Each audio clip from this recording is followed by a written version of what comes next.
ایک زمانے میں ہم سمناباد میں رہتے تھے. لاہور میں ایک جگہ ہے سمناباد, وہ نیا نیا آباد ہو رہا تھا, اچھا پوش علاقہ تھا. وہاں ایک بی بی آ کے رہی, ایک بڑی خوبصورت, بہت ہی ماڈرن قسم کی ایک بیوہ عورت, بڑی نو عمر, اس کے 2 بچے تھے.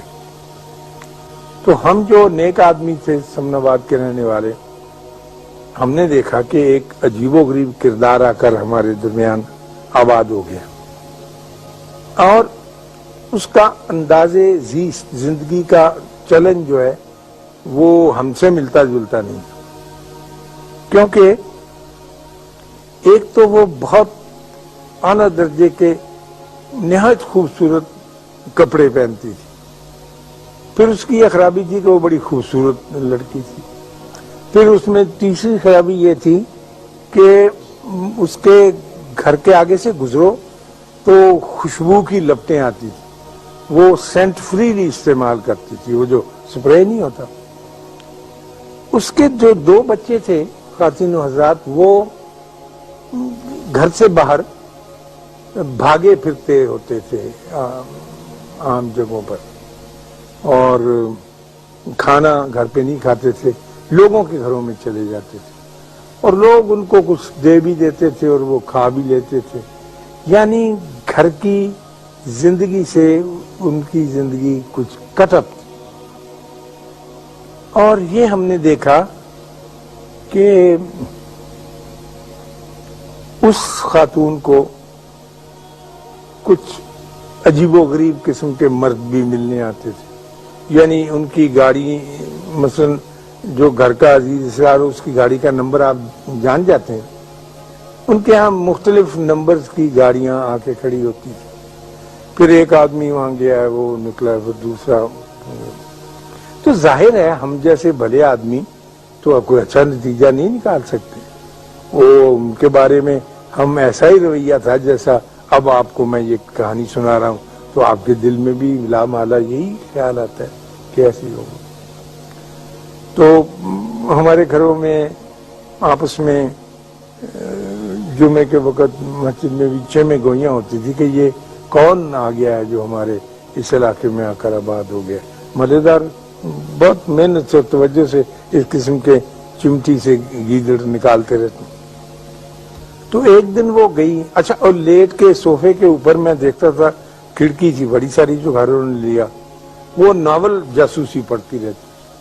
کوئی کام نہیں کرتی تھی یار, کہ چولہا چونکا ہو. بچے اس کے بچوں کو کئی دفعہ کہتی تھی کہ نکل جاؤ نکل جاؤ. تو ایک دن وہ گر گئی سبزی کی دکان پر, تو اٹھا کے لوگوں نے چھینٹے وینٹے مارے تو لا کے رکھا. تو 3 دن کے بعد وہ فوت ہو گئی, اچھی صحت میں. تو وہ جو بندے آتے تھے وہی ان کو کفن دفن کے لیے لے گئے. تو پتہ چلا کہ وہ ایک جو بندہ ان کے ہاں آنے والا تھا وہ ان کا فیملی ڈاکٹر تھا, جو اس کی حفاظت پر, دیکھ بھال پر مامور تھا. اس عورت کو ایک ایسی بیماری تھی کہ جس کا کوئی علاج نہیں تھا. کینسر کی ایسی خوفناک صورت تھی سکن وغیرہ کی کہ اس کے بدن سے بدبو بھی آتی رہتی تھی, جسم پر زخم ایسے تھے, اور اسے سپرے کرنا پڑتا تھا اپنا, تاکہ کوئی قریب کھڑے یا وہ نکلے تو اس کو تکلیف نہ ہو. اور اس کا لباس اس لیے ہلکا ہوتا تھا کہ غالباً بدن کو چبھتا تھا, جو بھی سکن میں ڈیزیز اس کی پیدا ہو گئی.